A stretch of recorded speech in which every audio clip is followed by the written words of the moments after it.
dia, Michele. Estamos juntos novamente para o nosso encontro semanal, aula de História, professor Ari Tebas de Freitas. Eu espero que você realmente esteja bem, espero que você esteja gozando de saúde, se alimentando bem e mantendo firme a esperança. Porque sem esperança não dá para a gente viver, não. A esperança, ela nos pega pela mão e nos conduz adiante. O desespero não. O desespero nos pega pelos pés e nos puxa sempre para baixo. E a esperança não. A esperança nos faz olhar para o alto, nos faz olhar para frente e nos conduz. E eu espero que, sinceramente, seja a esperança que conduza você sempre adiante para uma vida bem melhor. Mas vamos aos nossos estudos sobre a Revolução Francesa. Hoje nós vamos falar de conflitos e consolidação da Revolução Francesa.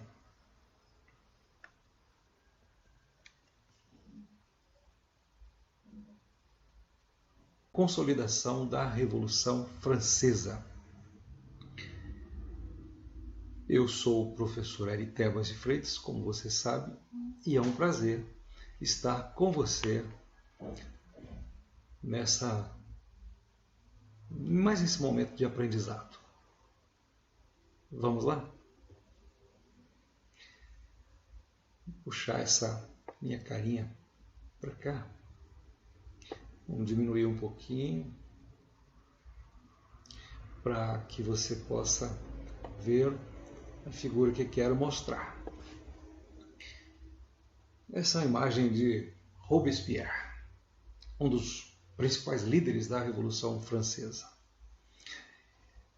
Durante a Revolução Francesa, que foi um processo alimentado, sonhado, esperado por muitas pessoas durante muito tempo, quase 2 séculos, as pessoas esperavam algumas mudanças.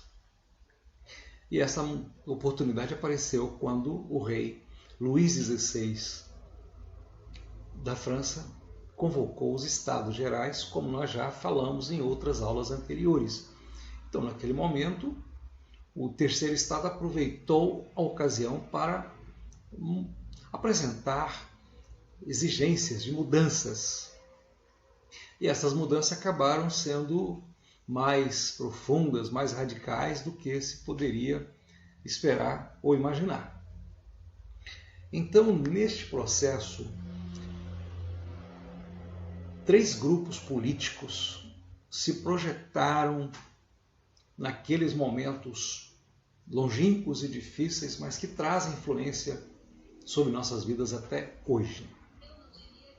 Eram os jacobinos, os girondinos e os da planície.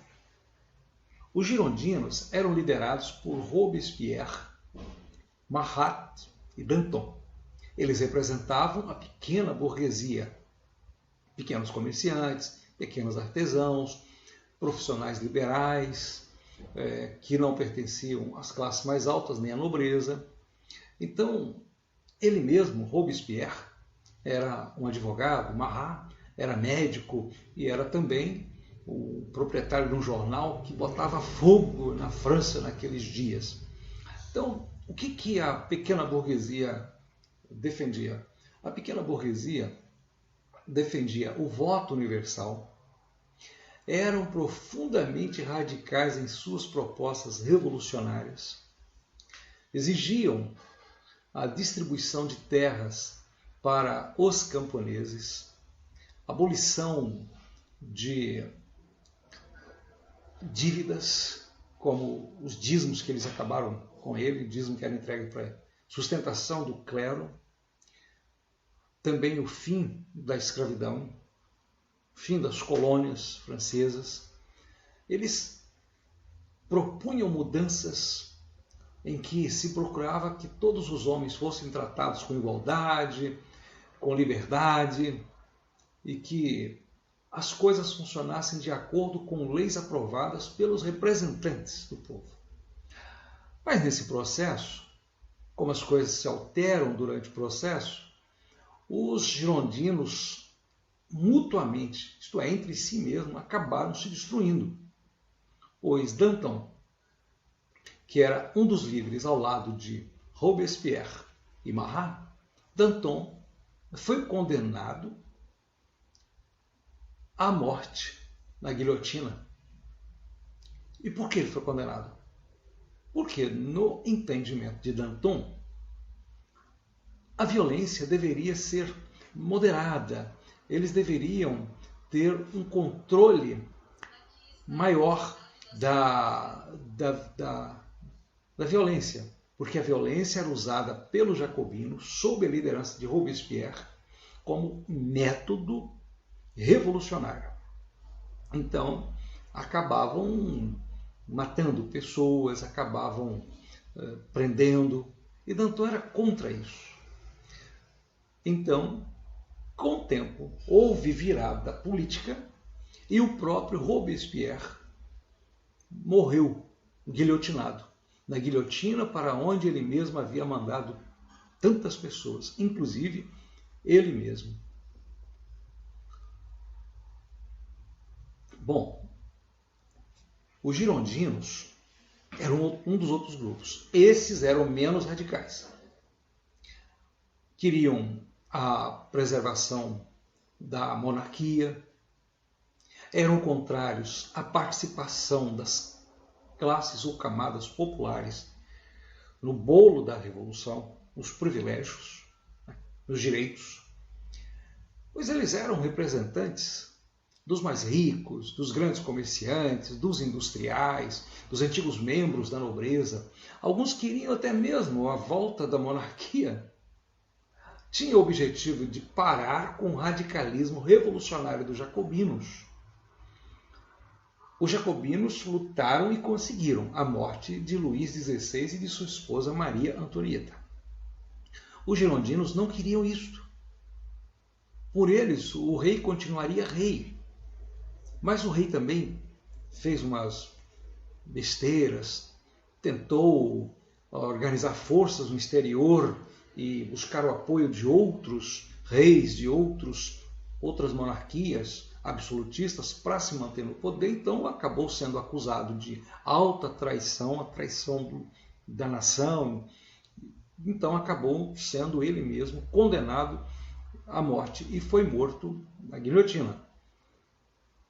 Isso aconteceu, sobretudo, pela luta e pela liderança de Robespierre. Então, os girondinos eram mais moderados do que os jacobinos. Os girondinos buscavam, no fundo, a estabilidade ou estabilização da França, porque no meio daquela confusão, no meio daquele radicalismo todo, havia muitas perseguições, pessoas sendo presas, mortas e às vezes sem julgamento nenhum. Então isso atravancava o desenvolvimento econômico da nação. Mas os girondinos também não pensavam no lado social. Eles queriam manter, e conseguiram mesmo, também era um dos artigos da Declaração Universal dos Direitos do Homem e do Cidadão, a preservação da propriedade privada. Mas alguns viam na propriedade privada um dos pivôs das grandes diferenças sociais e motivo de lutas e de guerras mesmo entre as pessoas. Mas a convulsão, a confusão, as brigas, as disputas de poder entre os partidos, isso também acabava atrapalhando o desenvolvimento econômico e as camadas populares invadiam palácios, inclusive o palácio da família real. Isso tudo era, do ponto de vista dos jacobinos, revolução em cima de revolução, que passa por cima de leis, passa por cima de direitos para estabelecer outros direitos, outra ordem.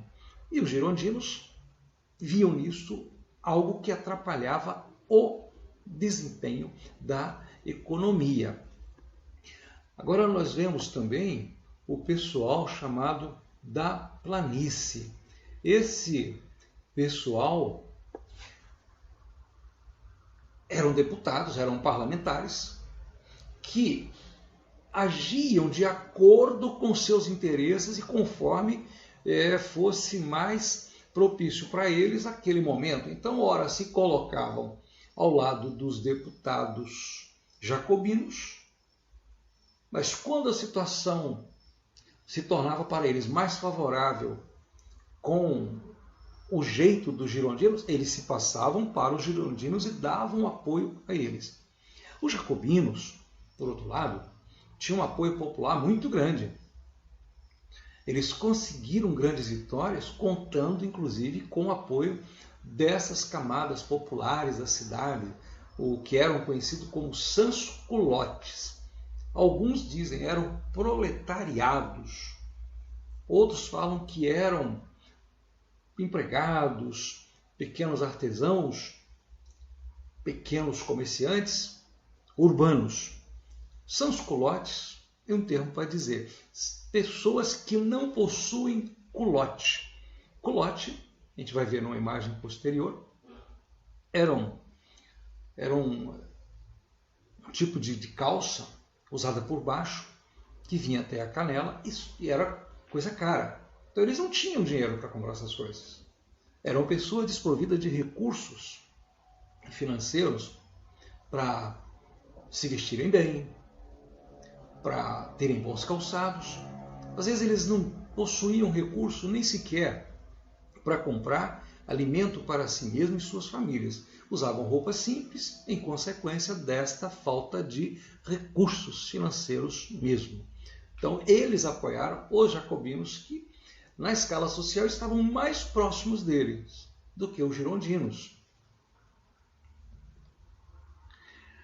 Aqui então nós temos nessa imagem os homens de manga enrolada, outros com as roupas puídas, há uma mulher com algo na mão. Eles estão nessa imagem ridicularizando, fazendo algo contra alguém que era de uma camada social mais alta e que estava usando culote, esse tipo de roupa aqui, ó, vindo até a canela, ó, o calçado do outro mais de luxo. O calçado desses aqui são calçados grosseiros, roupas simples, puídas. Não eram roupas bonitas, não eram roupas assim de luxo. Então, os sans-culottes, assim como os camponeses lá nos campos, na zona rural, exigiam melhores condições de vida, exigiam alimento, simbolizado pelo pão.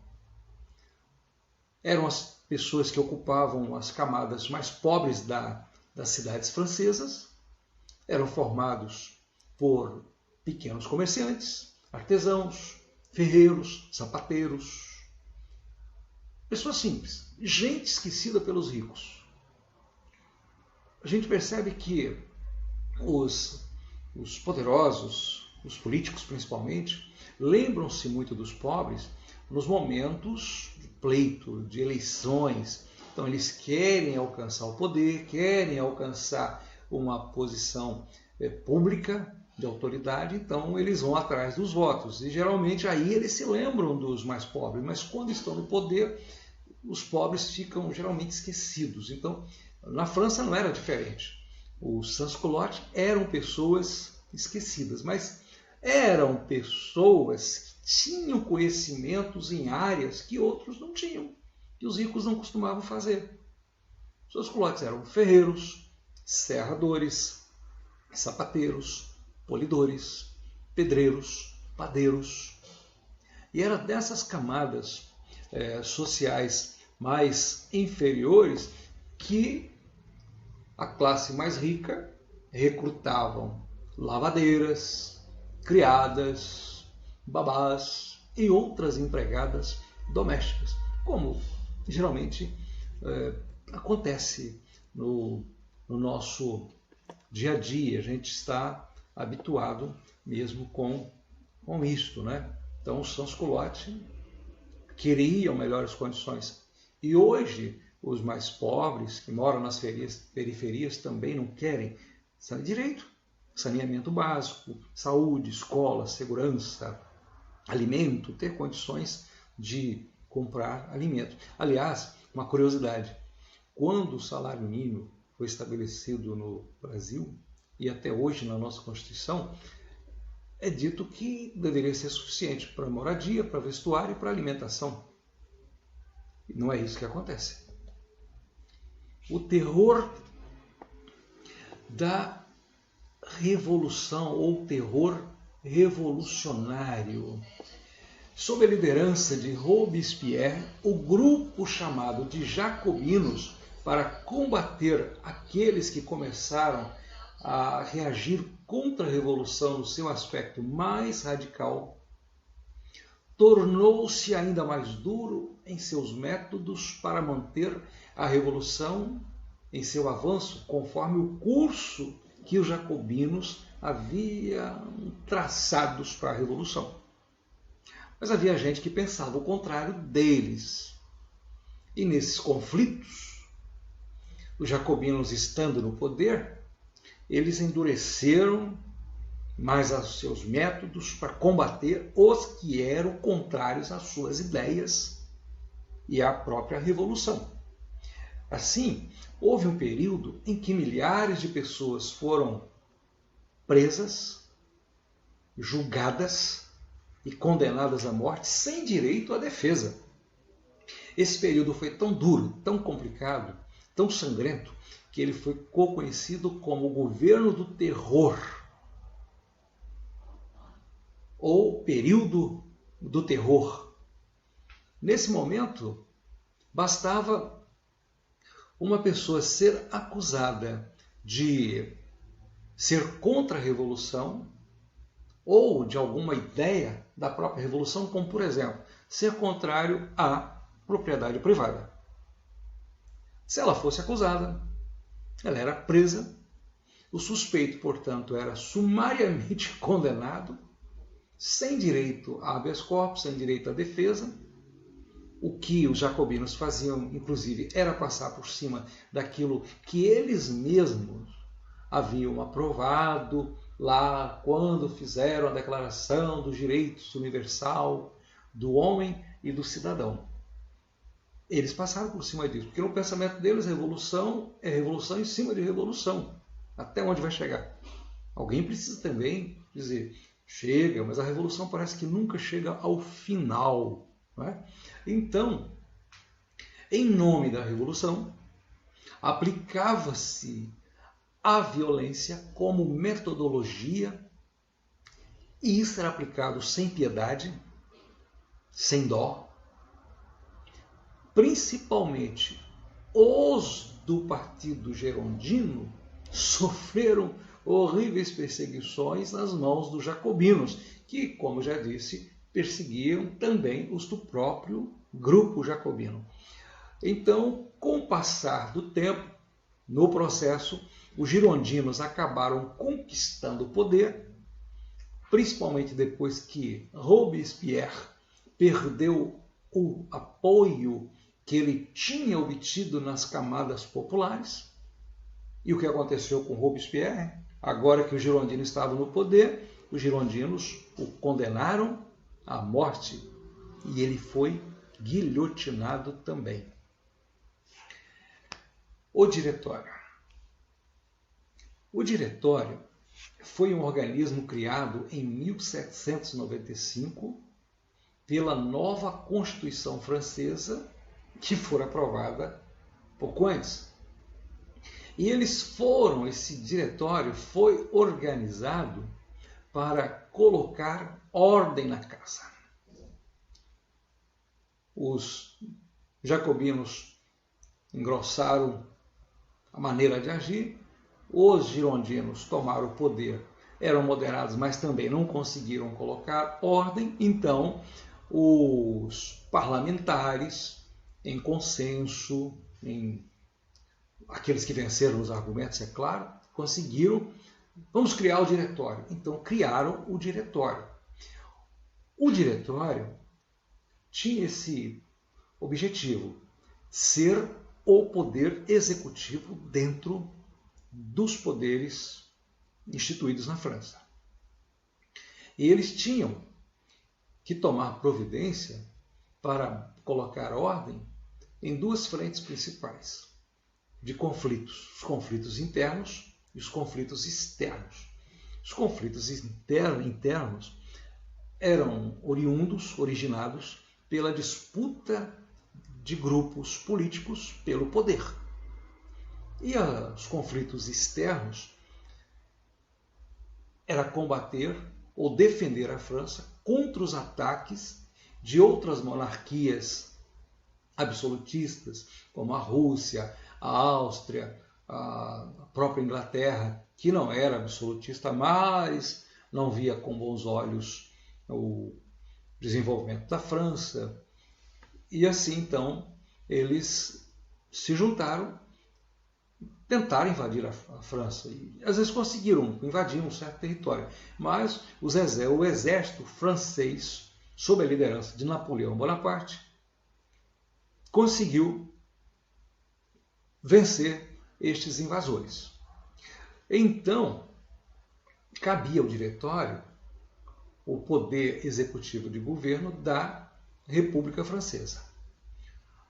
Ao Conselho dos 500, os deputados, os senadores, que também eram chamados de anciãos, competia o poder legislativo, fazia as leis e os outros executavam. Então, como era formado o diretório? O diretório era formado por 5 deputados escolhidos pelo poder legislativo.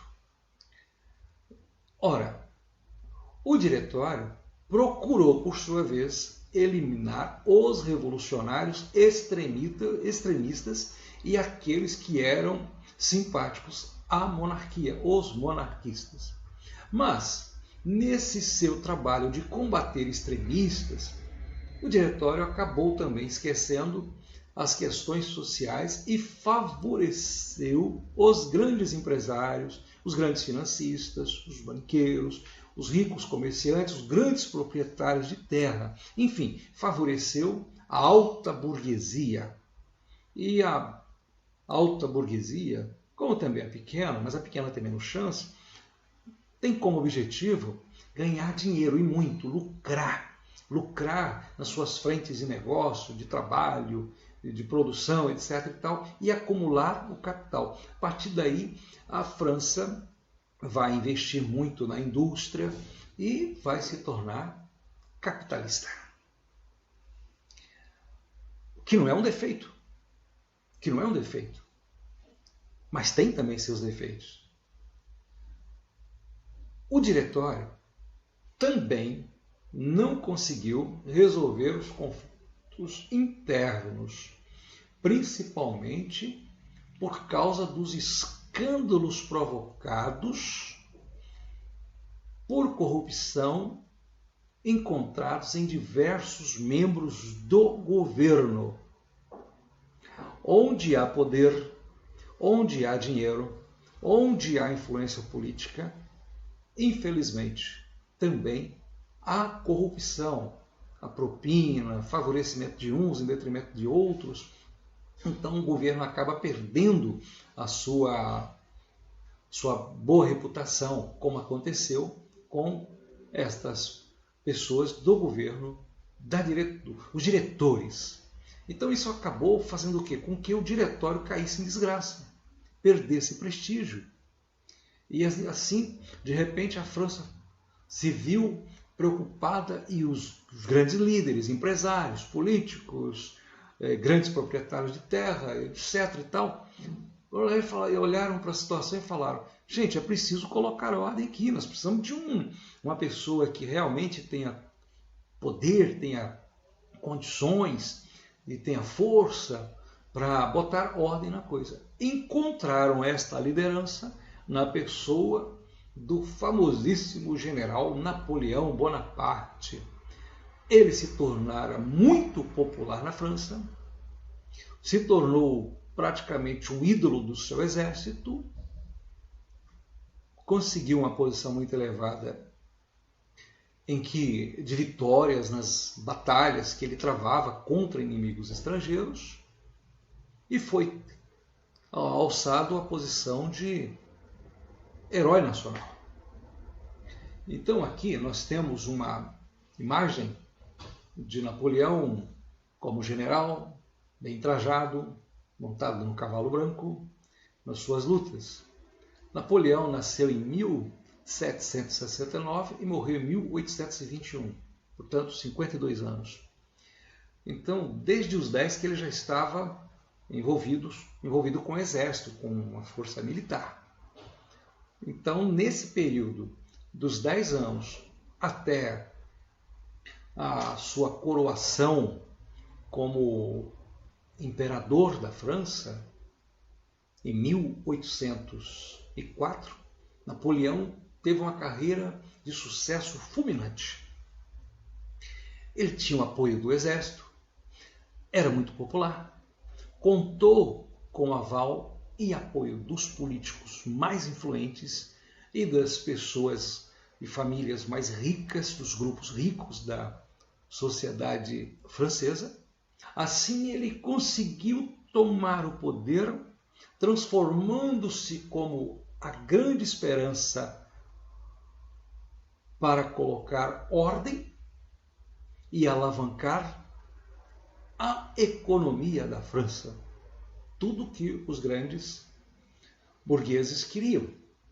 Então, isto que aconteceu, este golpe, ficou conhecido como o golpe do 18 Brumário. Aconteceu em 1799, no dia 9 de novembro.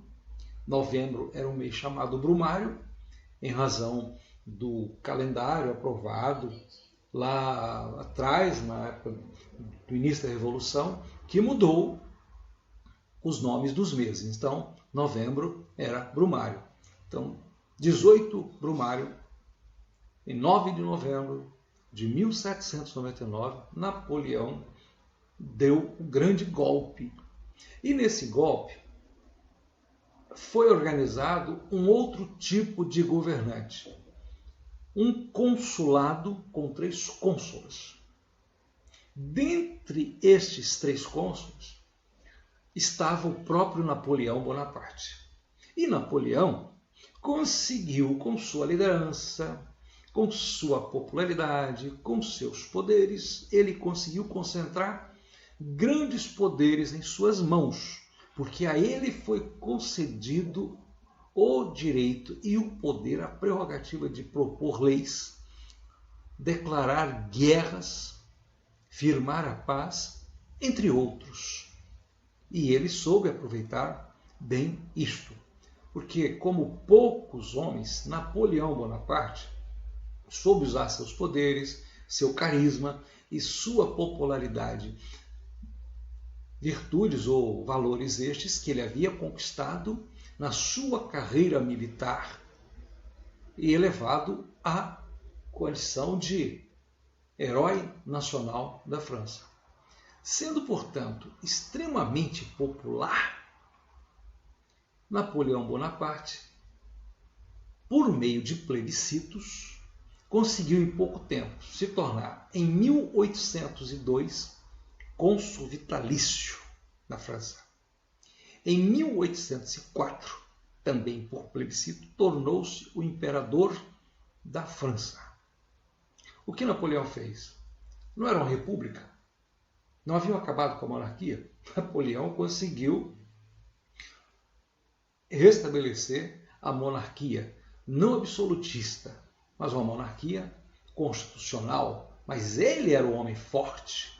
Ele conseguiu isso. Como Napoleão chegou a este poderio, a este nível tão elevado? Bom, Napoleão era gênio, inteligente, um grande estrategista militar, conseguia sempre vitórias nas suas campanhas militares, mas ele não conseguia sozinho. Ele é lembrado como o grande líder, o gênio militar, talvez um dos mais, talvez não, certamente ele é um dos maiores líderes militares e homem de governo na história. Mas ele tinha soldados que lutavam com ele. Soldados que ninguém vai se lembrar o nome. Ele não fazia tudo sozinho.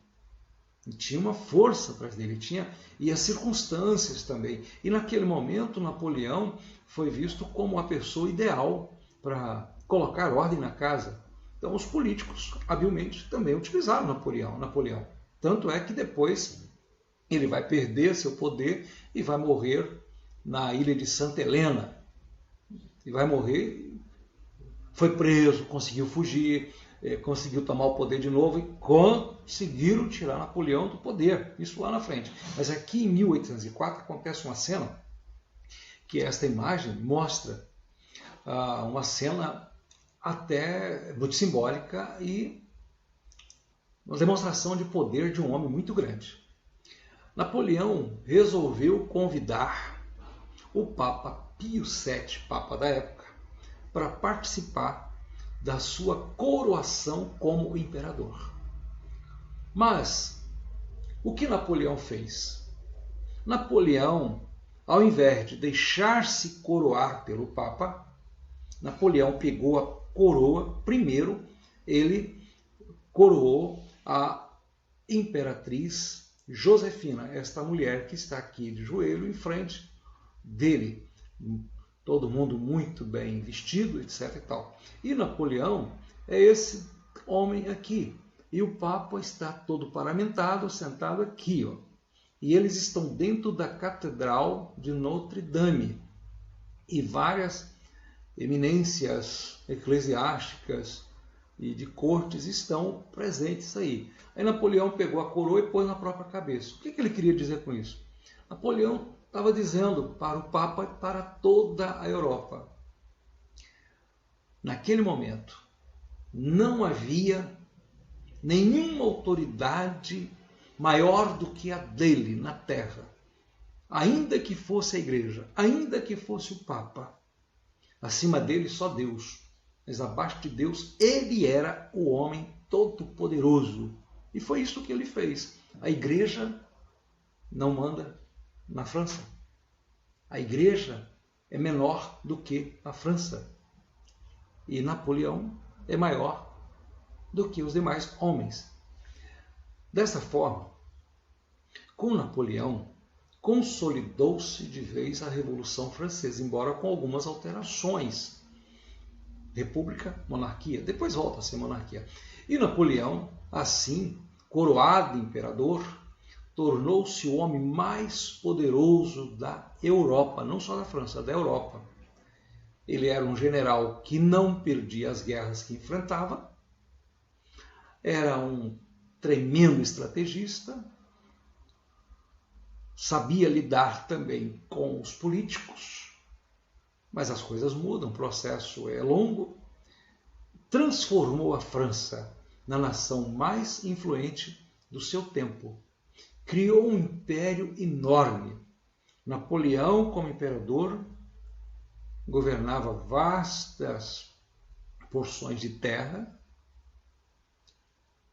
quis conquistar toda a Europa para debaixo do seu domínio, tinha mais de 50 milhões de habitantes debaixo do poder imperial de Napoleão. Atividades. Michele, dê o significado da palavra plebiscito. Procure o que ela significa. Que é um instrumento que, às vezes, o governo usa para obter aprovação ou, pelo menos, saber a opinião pública.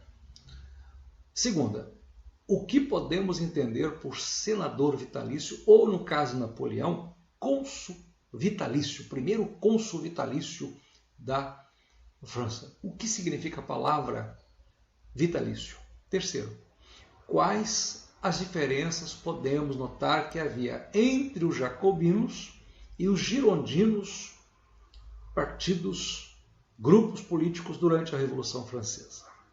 Quarto, que outro nome poderíamos dar para os políticos do grupo chamado planície durante a Revolução Francesa, que ora estava apoiando os jacobinos, ora apoiavam os girondinos?